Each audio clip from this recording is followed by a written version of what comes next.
Mrs. Preston, with her usual worried look, straightened Anna's hat. "Be a good girl," she said. "Have a nice time and, well, come back nice and brown and happy." She put an arm round her and kissed her goodbye, trying to make her feel warm and safe and wanted.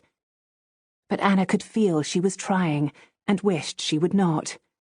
It made a barrier between them so that it was impossible for her to say goodbye naturally, with the spontaneous hug and kiss that other children managed so easily and that Mrs. Preston would so much have liked. Instead, she could only stand there stiffly by the open door of the carriage, with her case in her hand, hoping she looked ordinary and wishing the train would go. Mrs. Preston, seeing Anna's ordinary look, which in her own mind she thought of as her wooden face, sighed and turned her attention to more practical things. "You've got your big case on the rack and your comics in your Mac pocket." She fumbled in her handbag. "Here you are, dear. Some chocolate for the journey, and a packet of paper hankies to wipe your mouth after." A whistle blew, and a porter began slamming the carriage doors. Mrs. Preston poked Anna gently in the back. "Better get in, dear. You're just off." And then, as Anna scrambled up with a mumbled, "Don't push," and stood looking down, still unsmiling, from the carriage window, "Give my love to Mrs. Pegg and Sam, and tell them I'll hope to get down before very long. If I can get a day excursion, that is." The train began moving imperceptibly along the platform, and Mrs. Preston began gabbling. "Send me a card when you get there. Remember they're meeting you at Heacham. Don't forget to look out for them. And don't forget to change at King's Lynn. You can't go wrong. There's a stamped card already addressed in the inner pocket of your case, just to say you've arrived safely. You know. Goodbye, dear. Be a good girl." Then, as she began running and looking suddenly pathetic, almost beseeching, something softened inside Anna just in time. She leaned out of the window and shouted, "Goodbye, Auntie. Thank you for the chocolate. Goodbye." She just had time to see Mrs. Preston's worried look change to a smile at hearing the unaccustomed use of the name Auntie. Then the train gathered speed, and a bend in the line hid her from view.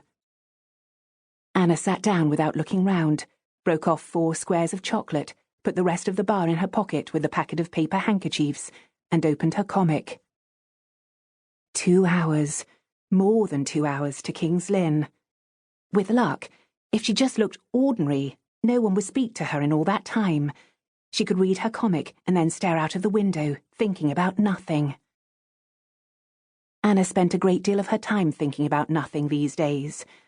In fact, it was partly because of her habit of thinking about nothing that she was travelling up to Norfolk now to stay with Mr. and Mrs. Pegg. That, and other things. The other things were difficult to explain. They were so vague and indeterminate. There was the business of not having best friends at school like all the others, not particularly wanting to ask anyone home to tea, and not particularly caring that no one asked her. Mrs. Preston just would not believe that Anna did not mind. She was always saying things like, "There now, what a shame. Do you mean to say they've all gone off to the ice rink and never asked you?" Or the cinema, or the zoo, or the nature ramble, or the treasure hunt. And, "Why don't you ask next time? Let them know you'd like to go too. Say something like, 'If you've room for an extra one, how about me?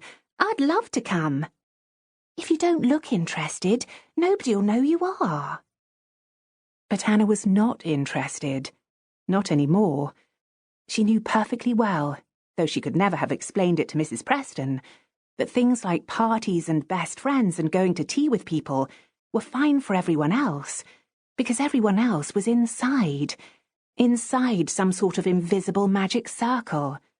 But Anna herself was outside, and so these things had nothing to do with her. It was as simple as that. Then there was the not even trying. That was another thing.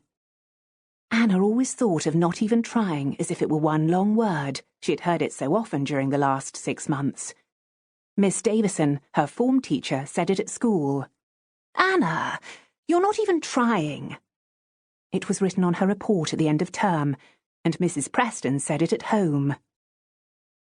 "It isn't as if there's anything wrong with you," she would say. "I mean, you're not handicapped in any way, and I'm sure you're just as clever as any of the others. But this not even trying is going to spoil your whole future." And when anyone asked about Anna, which school she would be going to later on and so on, she would say, "I really don't know. I'm afraid she's not even trying. It's going to be difficult to know quite what to do with her." Anna herself did not mind. As with the other things, she was not worried at all. But everyone else seemed worried. First Mrs. Preston, then Miss Davison, and then Dr. Brown, who was called in when she had asthma and couldn't go to school for nearly 2 weeks.